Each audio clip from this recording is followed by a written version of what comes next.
Buenas tardes a todos los presentes. Les damos la cordial bienvenida a esta mesa denominada Ciencias Médicas 5.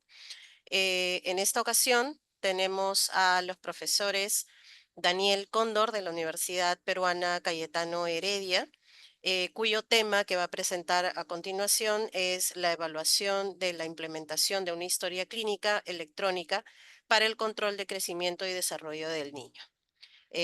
Sin más que agregar, profesor Daniel Cóndor, le damos el pase para iniciar esta mesa. Ok, muchas gracias. ¿Me confirma si están viendo la presentación? Sí, correctamente. Ok. Bueno, buenas tardes a todos. Voy a presentar el título que ya mencionaron sobre esta investigación que se realizó. Para dar un poco de contexto al tema de la historia clínica, hay que recordar que es un documento legal, ¿no? El cual permite recolectar información del paciente en el proceso de la atención que recibe del proveedor de salud. Pero siempre va a representar ciertos retos para su almacenamiento, ¿no? Actualmente el Estado pues está haciendo esta evolución para pasar a la parte de virtual. Pero antes de eso, pues hay que recordar que las historias clínicas siempre estaban en este formato en papel, que eran un poco difíciles de mantener porque necesitaban una infraestructura, necesitaban ciertas características para que no se pierda la información, pero también estaban propuestas a ciertos riesgos para la continuidad de la inclusión de datos del paciente, ¿no? Entonces, con ello nosotros hicimos hacer una investigación de desarrollar una historia clínica específicamente para el área de crecimiento y desarrollo y poder evaluar el proceso de esta implementación. En la atención primaria, pues estas actividades de crecimiento y desarrollo están a cargo de las enfermeras, que van a realizar diferentes tipos de actividades como la antropometría, la educación al paciente, ¿no? La revisión del niño sano y si es que encuentran alguna patología, pues derivarlo al consultorio correspondiente. En algunos casos también se realiza la inmunización. Hay que recordar que muchas veces esta actividad también tiene su unidad independiente, ¿no? Solamente para hacer inmunizaciones, pero en algunos casos está incluida dentro de este paquete. Dentro de estas atenciones, pues el personal de enfermería maneja de 10 a 12 formatos aproximadamente y también ingresa aproximadamente 110 datos de la atención que realiza a un niño por primera vez. Esto demanda tiempo, teniendo en cuenta que según la norma, pues en 6 horas se debería atender de 15 a 16 niños y se le debe dar un tiempo de 30 a 40 minutos por niño.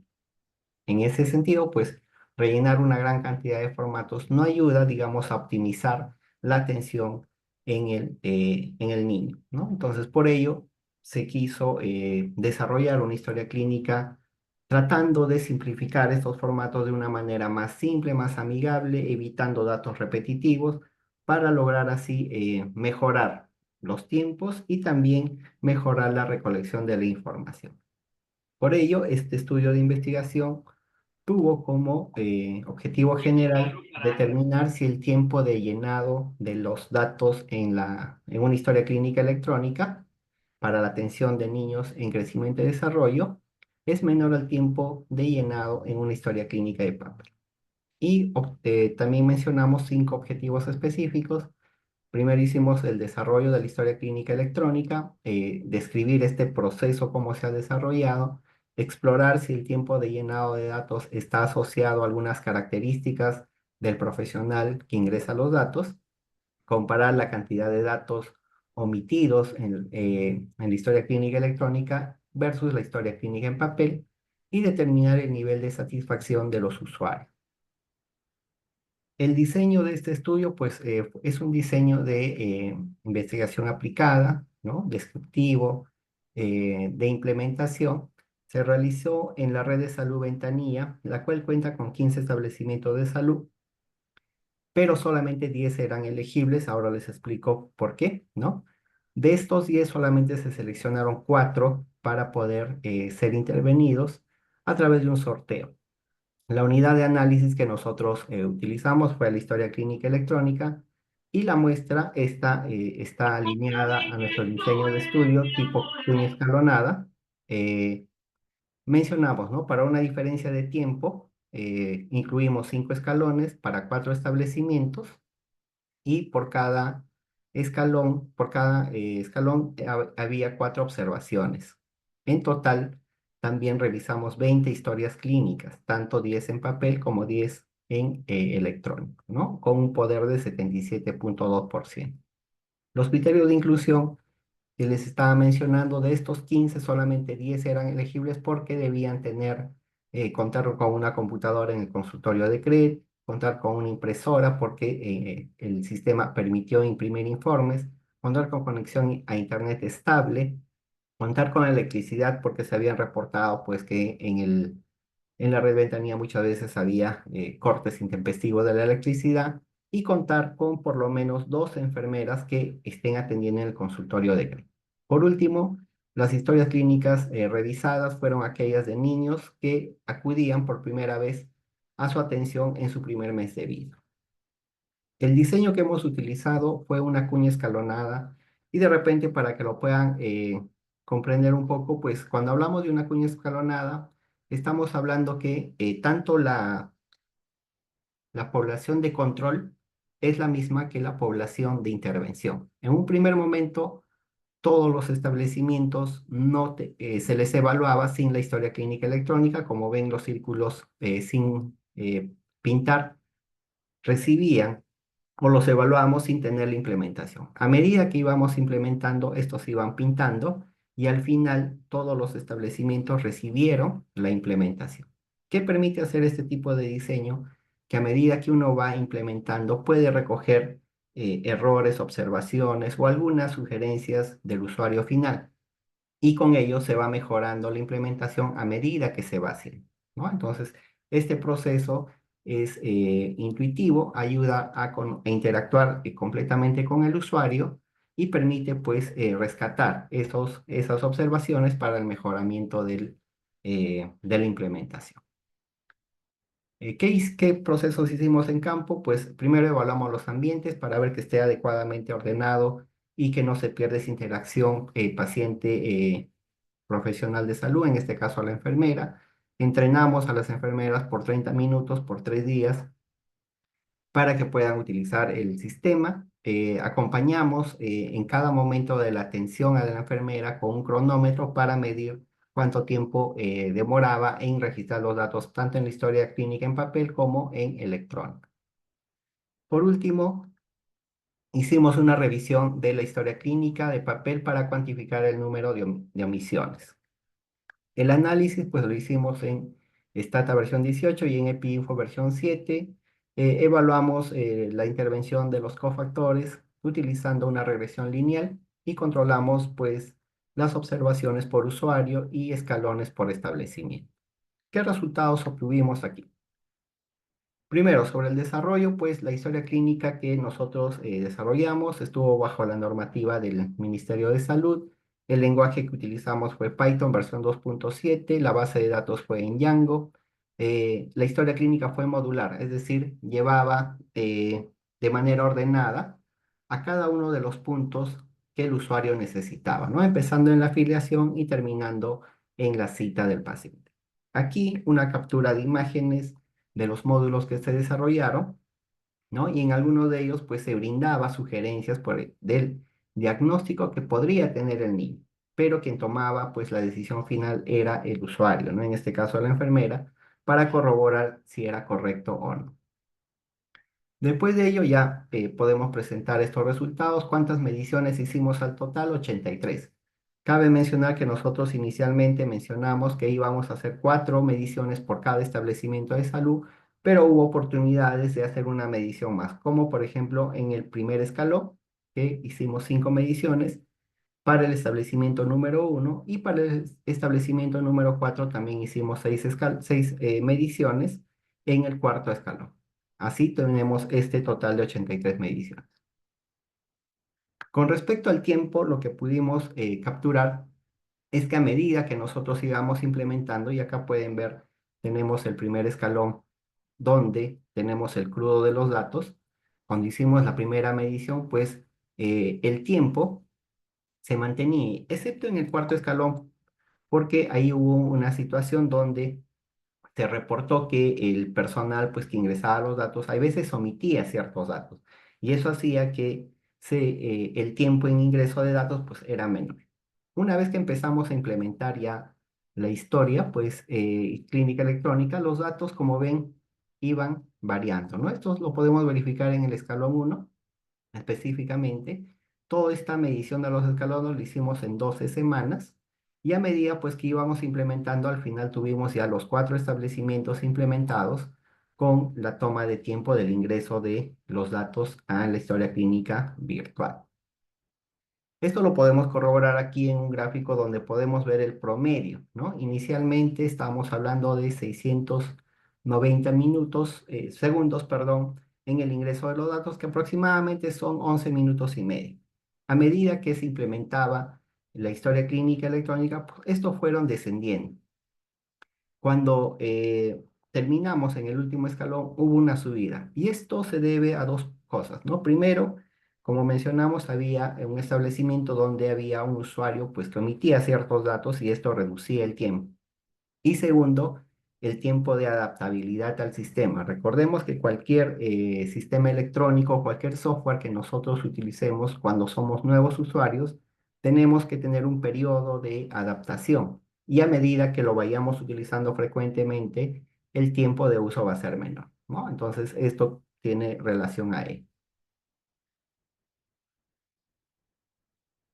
El tiempo promedio de llenado según los datos por variable demográfica, pues también resultaron significativos, especialmente en la edad, ¿no? Donde a medida pues que tenía más edad el usuario, pues tenía mejor tiempo de llenado. Esto porque ya no necesitaban, por ejemplo, de recordatorios qué datos rellenar o qué datos debían ser ingresados a al sistema, ¿no? Entonces ellos ya lo tenían interiorizados, pues sí lo hacían de manera más rápida.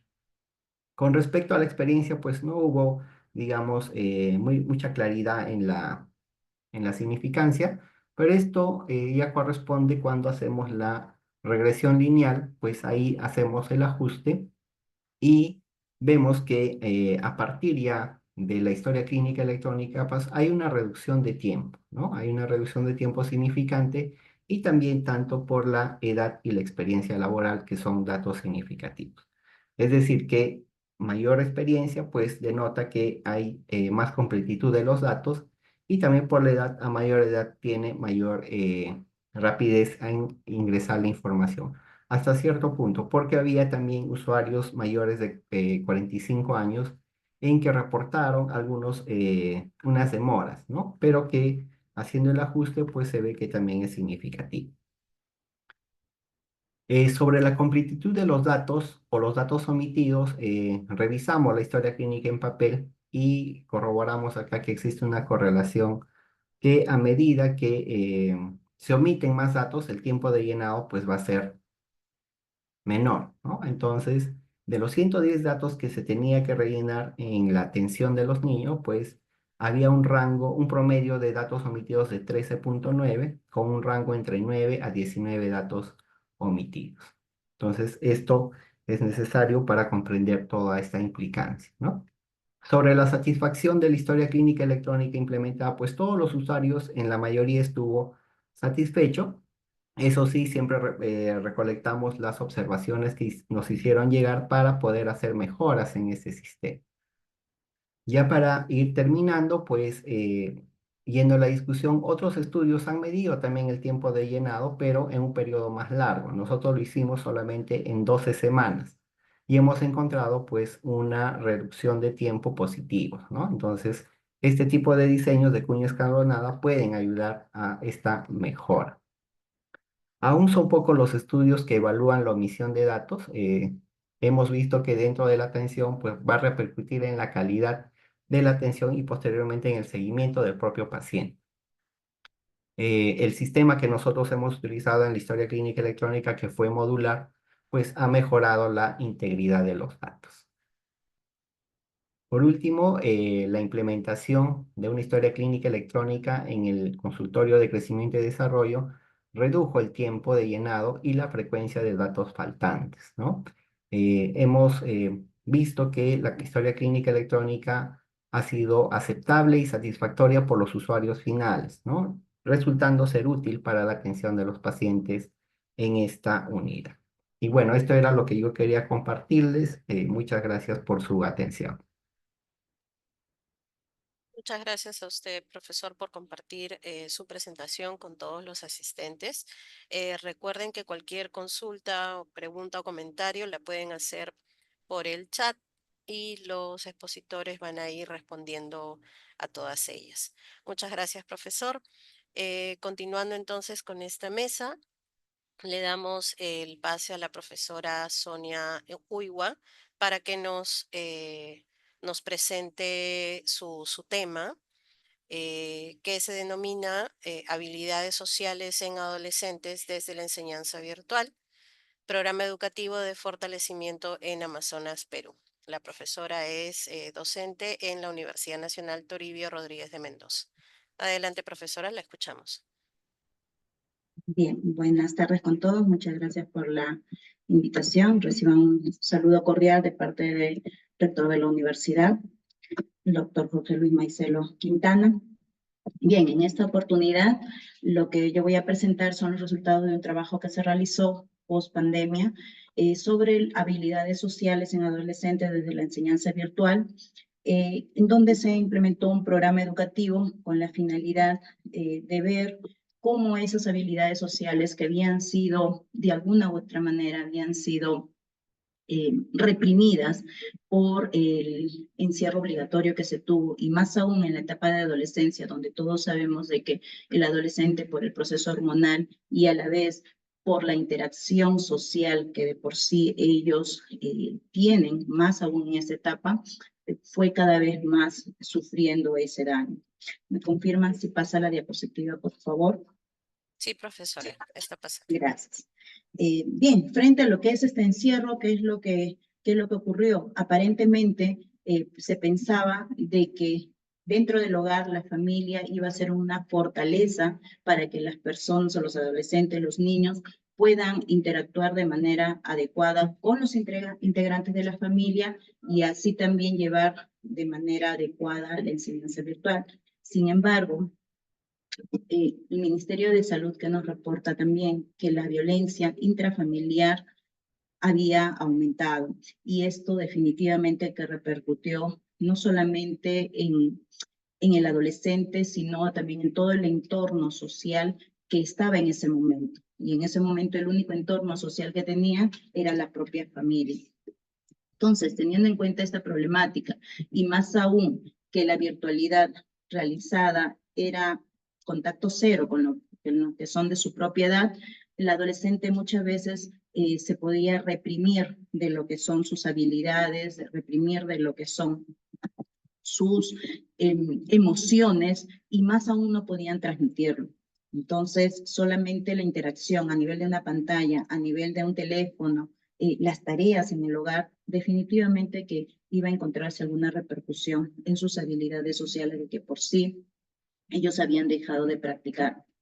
Es así de que el adolescente, al sentirse solo, al sentirse con problemas, aunado eso, la carga familiar, el trabajo que puedan realizar dentro del hogar, las múltiples funciones que tenían que tener en el hogar, no podían expresar adecuadamente sus habilidades sociales, tal como nos lo refiere UNICEF sobre el concepto de habilidades sociales, esas destrezas que tenían que aplicar, que tenían que interactuar, que tenían que comunicarse y a la vez fortalecerlas, estaban cada día más apagadas por el encierro obligatorio que se tuvo.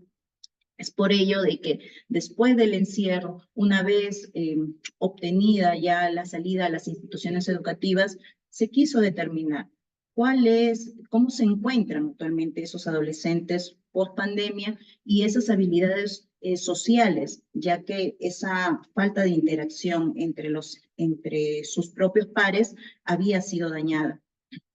Entonces se podía decir mucho, pero sin embargo tenía que encontrarse como se encontraban, y a la vez poder realizar algún programa que pueda fortalecer esas habilidades sociales. Es por ello que se planteó como objetivo general determinar la efectividad de un programa educativo, y este programa educativo lo llamamos Sonreír, con la finalidad de ver cómo se encuentran y fortalecer esas habilidades sociales en los adolescentes en instituciones educativas. Y esas instituciones educativas que se tuvo en cuenta fueron 2 a nivel de acá de Chachapoyas, 2 nacionales, y en las cuales se trabajó con los adolescentes previo a lo que es un diagnóstico realizado a ellos. Dentro de la metodología que se empleó, bueno, fue un estudio cuantitativo, nivel aplicativo, transversal, analítico, y se tuvo una población de estudio de 536 adolescentes. Adolescente considerándolo, según la OMS, desde 10 hasta los 19 años, y 250 de ellos estuvieron de la institución educativa Miguel Rubio y 286 de San Juan de la Libertad. Ambos instituciones públicas, donde albergaban adolescentes de ambos sexos, como se puede observar en la tabla 1, donde doy a conocer las características sociodemográficas de lo que es esta población que se intervino, y en la cual oscilaban entre las edades de 10 a 14 años, 15 a 17 años, de ambos sexos y de diferentes grados, desde primero de secundaria hasta lo que es quinto de secundaria. Entonces, ¿qué es lo que se hizo? Se aplicó lo que es la ficha de habilidades sociales en adolescentes del Ministerio de Salud, la cual todavía tiene una vigencia o que se elaboró en el 2005 y la cual fue validada en el 2020 por Esteves, teniendo una confiabilidad de 0.765. Teniendo en cuenta ello, se aplicó esa ficha, pero previo a la aplicación, por investigaciones anteriores que se ha realizado también en adolescentes, la cercanía de un adolescente y un joven que le pueda transmitir el conocimiento es un poquito más, a diferencia que cuando van personas adultas, que ello le impide por la edad que de repente el adolescente puede expresarse en sí mismo. Es por ello que lo primero que se hizo fue capacitar a estudiantes de enfermería para que puedan brindar lo que es este programa educativo en las diferentes secciones, y se tuvo 8 sesiones, teniendo en cuenta desde el mes de mayo hasta el mes de julio del 2022, en la cual se trabajó básicamente 4 módulos o 4 temas o ejes temáticos grandes. Uno, lo que es asertividad, comunicación, autoestima y toma de decisiones. Se tuvo 2 sesiones, una vez por semana, y en la cual cada sesión duraba de 60 minutos. Estas sesiones, como vuelvo a repetir, por ya un poquito la experiencia de trabajo con adolescentes y más la cercanía que se tiene, ¿qué es lo que se hizo? Preparar a los estudiantes de enfermería, y fueron ellos quienes transmitían el conocimiento con lo que es la coordinación de quien habla y el equipo investigador, y que se realizaba las sesiones durante la hora de tutoría en la institución, en ambas instituciones educativas. Eso permitió que los adolescentes puedan tener una mayor cercanía y a la vez se pueda tener las respuestas no por marcar el instrumento, sino realmente lo que ellos sentían y lo que ellos querían transmitir. Teniendo en cuenta esta metodología, bueno, después se hizo el análisis estadístico para ver si fue efectivo o no fue efectivo esta intervención educativa, y sobre todo que se hizo de manera sistemática, en coordinación tanto con el personal docente, como también que estaba rotando en esa oportunidad un practicante de lo que es estudiante de psicología. Con ellos se hizo la coordinación con el área respectiva de tutoría, y se tuvo reuniones antes de lo que es la aplicación del instrumento, se tuvo las reuniones con lo que son los padres de familia, para que puedan dar el consentimiento informado y que se pueda aplicar este programa en beneficio de lo que es el estudiante. Posterior a ello, se realizó el asentimiento informado con lo que son los estudiantes, para que los que estuvieron de acuerdo puedan responder lo que es este instrumento. Teniendo en cuenta ello, acá hay algunas evidencias fotográficas de las sesiones educativas que se realizó. Todavía estábamos ahí con la mascarilla, que eso de alguna otra manera era una protección, pero a la vez también era una pequeña barrera y para muchos de los adolescentes una gran barrera para poder comunicarse. Si bien es cierto, las sesiones educativas fueron específicamente en esos 4 temas, sin embargo, en cada sesión se encontraba esas dolencias reprimidas del adolescente, que muchas veces en el hogar no podían ser resueltas. ¿Por qué? Porque el padre generalmente o la madre todo el día trabaja y el 50% del tiempo el adolescente lo pasa en la institución educativa. Entonces, pudimos identificar ello, pero no fue objeto de estudio poder determinar la parte afectiva de lo que es este adolescente o el sentir que tiene este adolescente. Bueno, se trabajó no lo que es una expositiva, porque con ellos sabemos que no podemos trabajar de esta manera, tiene que ser interactuado, tiene que ser en movimiento, tienen que ellos participar, y ahí vemos lo que es la participación activa durante las sesiones que se venían realizando. También se hizo lo que ellos querían sentir para romper ese hielo al inicio y después poder interactuar de manera adecuada. Cómo ellos se sentían, cómo ellos se querían. Vemos ahí diferentes abrazos que se puede visualizar acá en la foto, e inclusive algunos que se resisten todavía a lo que es el abrazo. ¿Por qué? Porque recién estaban interactuando con otras personas, y vuelvo a repetir, todavía con esta barrera de la mascarilla.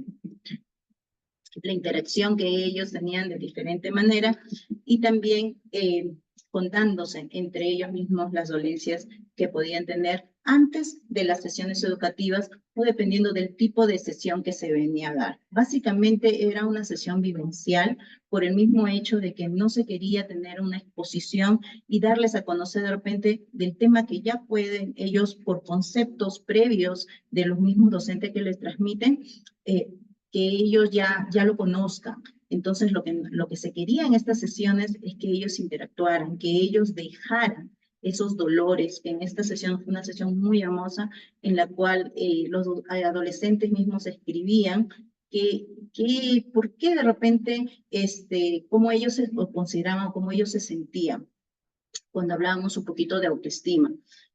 ¿Por qué se sentían de esa manera? ¿Qué es lo que ellos realmente querían y cómo ellos expresaban lo que querían? Y los dolores que ellos estaban teniendo en esos momentos, se les dijo que podían escribirlos, y una vez que ya lo tenían escrito, que nadie lo iba a leer, todo lo pusimos en una caja, y en esa caja después lo íbamos a quemar. Y cada uno de ellos fue agarrando una de las hojitas y quemando, destruyendo algo que de repente ese dolor que ya lo reprimían y que no lo podía decir en su debido momento, podía estarse liberando. Fue una forma que sinceramente se vio bastante ayuda para el adolescente. Este programa educativo no solamente, vuelvo a repetir, se quería enfocar en la parte de educación. Si bien es cierto, queremos que se eduque el adolescente, pero educar en el sentir del mismo adolescente. ¿Para qué? Para fortalecer esas habilidades sociales, que vuelvo a repetir, la pandemia nos reprimió mucho, y más aún a ellos por todo el proceso hormonal también que iban pasando. Entonces, estas son algunas de las evidencias fotográficas, y posterior a ello, acá ya se presenta ya los resultados que se tuvo de la aplicación de este test de habilidades sociales, que en la cual ya muchos de repente de los que están en sala los conocen.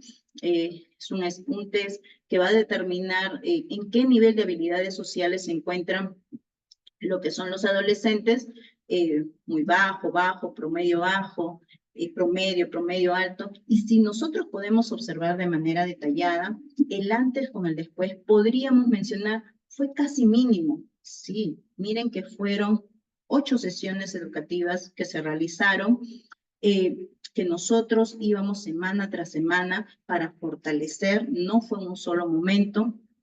Sin embargo, hubo cambios, los cambios en las habilidades, y más aún de haber estado en un encierro y que no estaban interactuando de manera fluida como antes lo habían hecho, toda su dinámica social había cambiado, no podemos decir que solamente con esta intervención, solamente con esas 8 sesiones, queríamos esperar que tengan habilidades sociales de promedio alto a muy alto.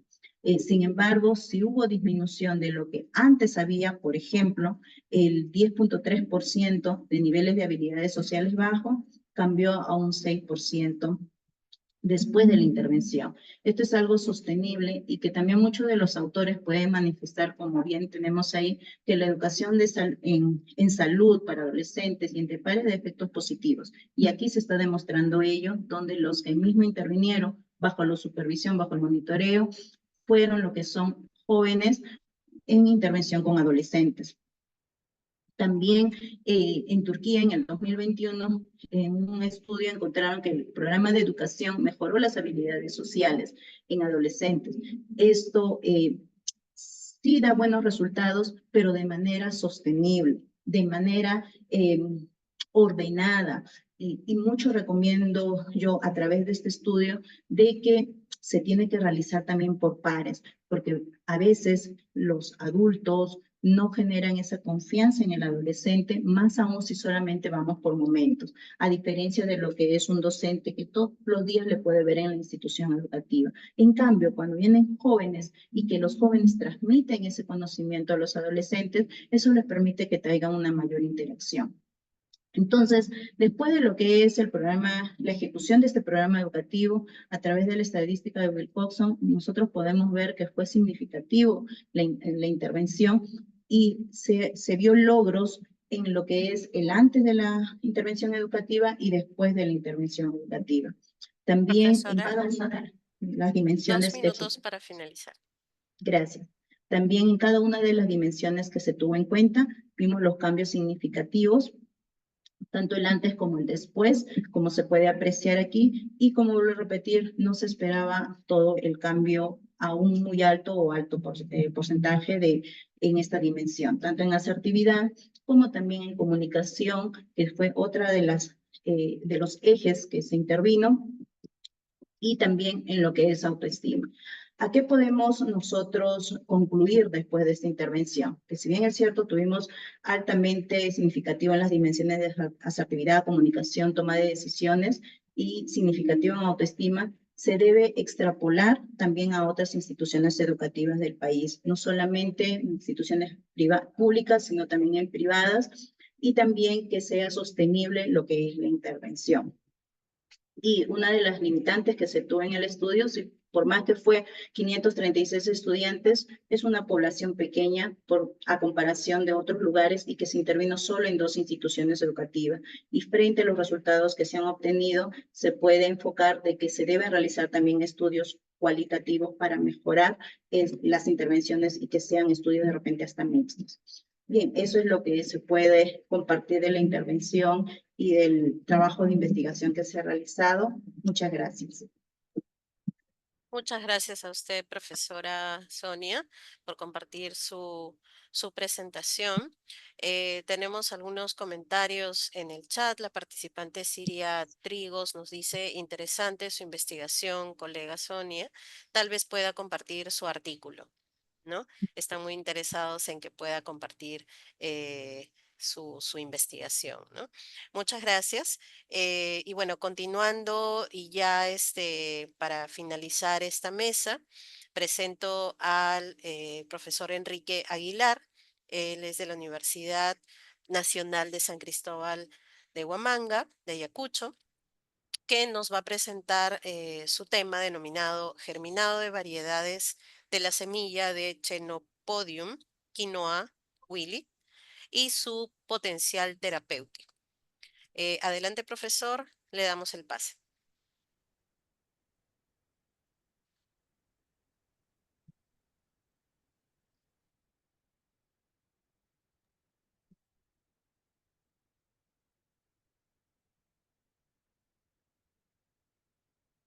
Buenas tardes con todos. ¿Se ve la pantalla? Sí, se ve muy bien, profesor. Adelante. Muy bien, gracias. Buenas tardes con todos. Primero agradecer la invitación para participar en este evento. También Quizá, recibo un profesor, saludo. disculpe si lo puede poner en modo presentación. Ahí, para verlo mejor. Ahí está, perfecto. Ya, Gracias. gracias. Sí, reciban el saludo del rector de la Universidad San Cristóbal de Huamanga, el doctor Antonio Gerí, y bueno, y de todos los que formamos parte de esta institución. La presentación que voy a hacer en realidad es el resumen de varios trabajos que venimos desarrollando ya en la Universidad de Huamanga con la semilla del Quenopoyum quinoa, la quinoa, y saltarnos un poco la parte alimenticia y concentrarnos en evaluar su potencial terapéutico. Bueno, un germinado es una semilla que ha desarrollado ya sea la raíz o sus primeras hojas. El consumo de germinados o el conocimiento del uso de los germinados no es nuevo, data de muchos años atrás.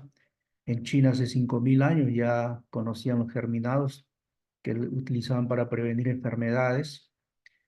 En los siglos XVII, XVIII, con los largos viajes que había en esa época, la falta de alimentos frescos producía enfermedades, básicamente que el escorbuto. Es por eso que los germinados fueron una solución para combatir el escorbuto. Y luego, ya a nivel académico, en la Universidad de Cornell empiezan a evaluar sus propiedades terapéuticas, básicamente aprovechar lo que producía los germinados. Uno de los germinados más conocidos, inclusive aquí en nuestro país, es el germinado de la soya, que todos lo conocemos. Vemos que los germinados, con respecto a la semilla seca, incrementan sus contenidos de vitaminas, minerales, no solamente, sino también la grasa, las proteínas, ¿no? Tal como se muestra acá en esta imagen del trigo, el alfalfa. Bueno, este es un procedimiento descrito del 2023 en la cual nos dicen cómo podemos hacer que a través de los germinados llegar a obtener compuestos que nos puedan servir para hacer ensayos farmacológicos y toxicológicos, ¿no? También nos dicen que los germinados tienen muchas propiedades antioxidantes, anticancerígenas, antiinflamatorias, antidiabéticas, antimicrobianas y para la obesidad, ¿no? Entonces, los germinados como nutracéuticos es una importante herramienta que puede ayudar a resolver muchos problemas de salud. Ahora, con respecto a los beneficios de la salud aquí resumidas, antioxidantes, citotóxico, antidiabético, hipocolesterolémico, antiviral y para la arteriosclerosis.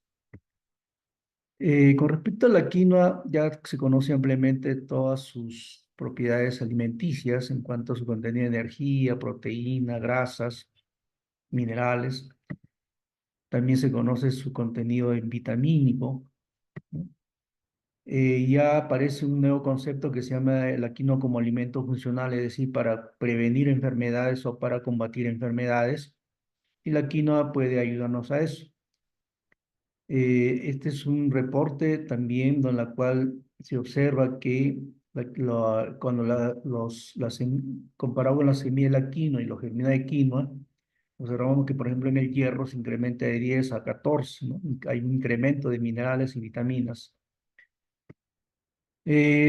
Nosotros acudimos mucho a los cultivos de quinoa, acá con el colega con el cual trabajamos en el distrito de Acocro, en la provincia de Huamanga, donde se está cultivando bastante la quinoa roja, la quinoa negra, básicamente, por la llamada quinoa coloreadas, que si bien es cierto que no son muy comerciales, sin embargo, con este concepto de alimento funcional le ha despertado bastante interés y la gran mayoría se comercializa como fruto seco.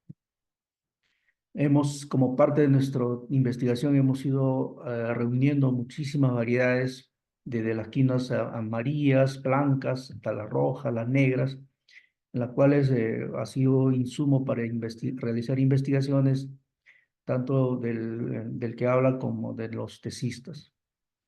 Se han hecho determinaciones a la semilla, a estas semillas sin germinarlas, en las cuales se han encontrado diferencias entre las variedades, ¿no? Las blancas, la negra, la roja, etc.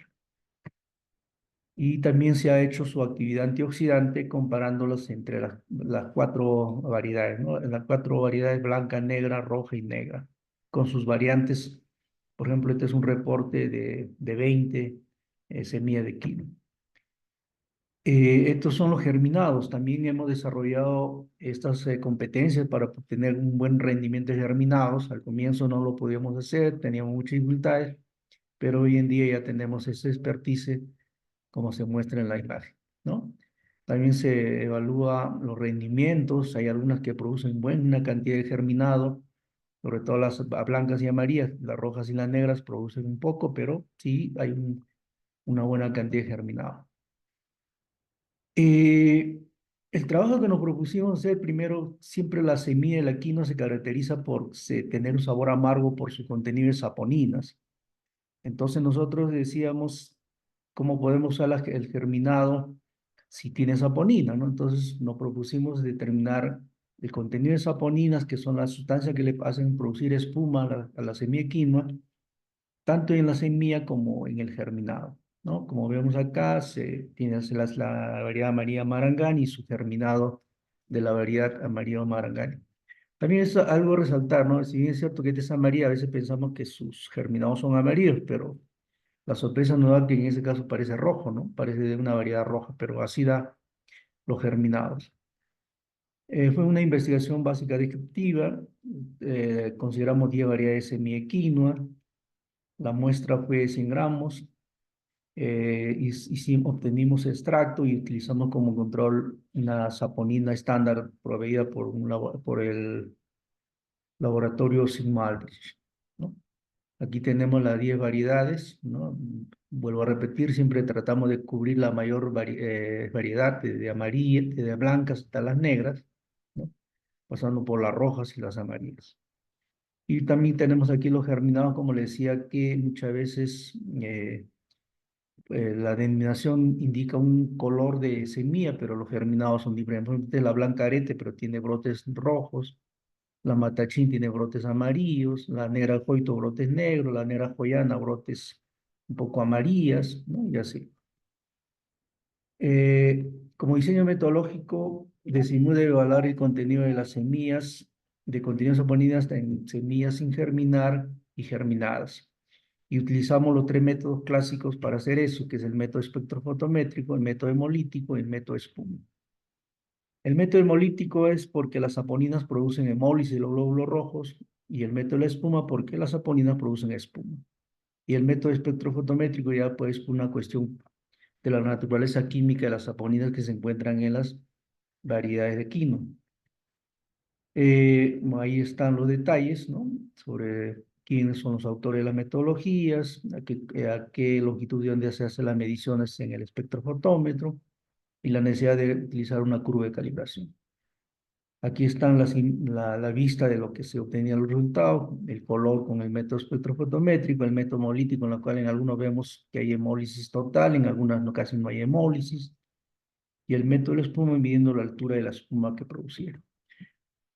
En esta primera figura muestro que, por ejemplo, las semillas sin germinar tienen un alto contenido de saponinas, destacándose mayor cantidad de saponinas las variedades amarillas y blancas, y la de menor contenido de saponina, las rojas y las negras, ¿no? Mientras que en el germinado disminuye ostensiblemente el contenido de saponina. Eso quiere decir que el germinado tiene un sabor menos amargo, por lo tanto se podría consumir directamente, mientras que para consumir la semilla de quinoa hay que lavarlas para eliminar la saponina. Sin embargo, cuando hicimos el método hemolítico, que es el método para determinar la saponina, encontramos que las variedades rojas y negras tenían mayor capacidad de hemolizar los glóbulos rojos, mientras que las blancas y las amarillas tienen menos, ¿no? Pero esto también tiene que ver con la naturaleza química de las saponinas. Eh, Hay saponinas que son grandes y hay saponinas que son más pequeñas. Las saponinas más pequeñas son las que tienen la facilidad de penetrar la membrana de los glóbulos rojos y hemolizarlos, ¿no? La literatura abunda sobre ese aspecto, y probablemente estas 3 variedades, la roja joyana, la roja pasancaya y la negra joyana, son las que tengan ese tipo de saponinas, o sea, saponinas más pequeñas, por eso hemolizan más los glóbulos rojos, ¿no? En cambio, la negra coito tiene saponinas más grandes, por eso no hemoliza mucho. Eh, Esa es la interpretación. Y cuando hacemos la hemólisis, eso sí se parece al primer método, ¿no? Como vemos, la que producen más espuma son las saponinas, las quimas, perdón, amarillas y blancas, mientras que las rojas y negras tienen menor altura de saponina, o sea, menor altura de la espuma. Por lo tanto, se relaciona mucho con el primer método. Y cuando se hace la germinación, como vemos, también tiene poco contenido de saponina, ¿no? Podemos concluir indudablemente que el contenido de saponinas disminuye durante el proceso de germinación, siendo más relevante las variedades coloreadas con respecto a las blancas y a las amarillas, ¿no? Es como principal conclusión. Ahora, como consecuencia de eso, nos propusimos hacer un trabajo de investigación para ver la actividad antianémica, porque veíamos que la germinación incrementaba los niveles de hierro.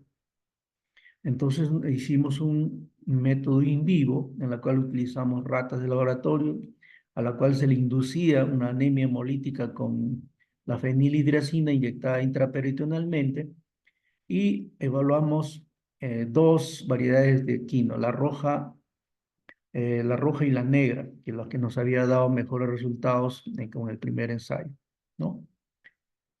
Aquí se le está administrando los extractos, ¿no? Estos extractos fueron preparados, se les administraba, y encontramos que la roja germinada es la que nos da mejores resultados en cuanto a los glóbulos rojos, en cuanto al recuento de hemoglobina y en cuanto al recuento de hematocrito, que son los principales indicadores de la anemia, ¿no?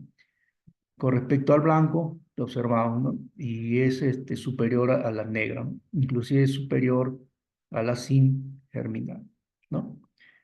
Perdón, la sin germinar, la negra, es la que tiene un poquito más, la roja sin germinar en la hemoglobina, ¿no? Pero en el germinado observamos que la roja es la que nos da mejores resultados. Ahí nos planteamos el dilema, ¿no? ¿Cómo consumir los germinados? ¿Lo consumimos frescos o lo consumimos secos? Si lo consumimos frescos, se pueden conservar en refrigeración hasta por 3 días. Pueden consumirse directamente en ensaladas, pero también haciendo una vigilancia microbiológica, ¿no? Porque pueden ser susceptibles de contaminar. Y la otra probabilidad es secarlos, pulverizarlos, conservarlos en frascos ámbar, pueden consumirse directamente como un polvo diluido, o si no, tenerlo como insumo para algunos procesos industriales, básicamente utilizando dos técnicas de secado, liofilizado y atomizados. Y también siempre vigilando la ausencia de contaminación microbiana, ¿no? Como vemos, siempre nosotros trabajamos con extractos y la manipulación de los extractos es un poco difícil, son sustancias resinosas, se adhieren a los envases. Cuando se disuelven en agua, porque es la única forma que nosotros podemos consumir cualquier sustancia alimenticia disuelta en agua, no se disuelve bien, hay problema de solubilidad. Entonces hicimos un trabajo de capacidad antioxidante de extractos atomizados y liofilizados del germinado de la semilla de las variedades roja y negra, ¿no? Para eso la Universidad de Huamanga cuenta con un liofilizador, con un atomizador, ¿no? Y podemos utilizar algunas sustancias que nos permiten hacer encapsulados moleculares. Nosotros utilizamos la maltodextrina. Entonces, primero tuvimos las semillas, hicimos el germinado, este germinado lo desecamos hasta tener un polvo, luego extraímos todas las sustancias bioactivas, ¿no? Con alcohol, lo desecamos y con el equipo de liofilización obtenemos así un extracto liofilizado que es un polvo que es de fácil manipulación, ¿no? Igual con el atomizado. Y luego hicimos las pruebas para ver si conservaban o no conservaban sus actividades biológicas, básicamente la actividad antioxidante. Medimos dos indicadores antioxidantes, los fenoles totales y los flavonoides, y observamos que en los liofilizados, tanto la variedad negra como la variedad roja, tenían mayor contenido con respecto a los atomizados, ¿no? Pero inferiores a los extractos tal como están, ¿no? Probablemente la sustancia que utilizamos para el microencapsulado le incrementa el peso, ¿no? Porque esto es el extracto tal como está, esto ya es conteniendo el agente de encapsulación. Y lo mismo también sucede con los antioxidantes, ¿no? Observamos que en este caso, en la negra liofilizada tuvo mayor actividad antioxidante que la roja liofilizada, ¿no? Pero ahí sí, en este caso, se acerca bastante, en los antioxidantes sí no se pierde mucho porque se acerca bastante al extracto original, ¿no? Como está acá la letra de la prueba de Tukey, ¿no? Por ejemplo, acá en la roja, el extracto 2038, el liofilizado 2077, estadísticamente no son diferentes, ¿no? Bien, eso es lo que quería compartir. Gracias por su atención. Muchas gracias a usted, profesor, por compartirnos toda esta información. En general, agradecemos a los tres expositores de esta mesa. Sus presentaciones han sido muy instructivas, muy interesantes. Esperemos que todos hayan podido aprovechar este espacio. Ahora pasamos a leer algunos comentarios o consultas que nos hayan dejado en el chat. La profesora Sonia justo comparte el enlace de su artículo de habilidades sociales en adolescentes desde la enseñanza virtual, programa educativo de fortalecimiento en Amazonas, Perú. Sé que la profesora muy amablemente nos ha compartido para que puedan aprovechar y descargarlo, ¿no? Entrar al enlace y descargar su artículo. Muy bien, entonces, no sé si alguien más desea hacer algún otro comentario, si tienen alguna consulta. Em, a ver, aquí una participante, Siria Trigos, nos dice no lo ve. Bueno, es un enlace, no se ha compartido un archivo, sino es un enlace el que la profesora Sonia ha compartido, ¿no? Para que puedan ingresar y volver y descargarlo desde ahí, ¿no? Voy a copiar y pegarlo nuevamente. Ya está, para que puedan acceder. Sí, claro que sí, lo acabamos de compartir. A ver, aquí el participante Carlos Guillén de la Universidad Nacional de San Agustín hace la consulta, ¿cómo podemos obtener semillas certificadas para germinados? Me parece que esta pregunta va dirigida al profesor Aguilar, ¿cierto? Sí, respondiendo a la pregunta, nosotros trabajamos con el INIA de Ayacucho. Ellos nos otorgan semillas certificadas y también tenemos, bueno, hemos tenido un vínculo no formal, ¿no? Pero con INIA de Puno, ¿no? No, ellos nos facilitan las semillas, pero aquí en Ayacucho existe el INIA, el Instituto Nacional de Investigación y Experimentación Agraria, tienen un campo experimental aquí en la ciudad de Ayacucho, en un lugar que se llama Canán. Ok, muchas gracias, profesor, por la aclaración.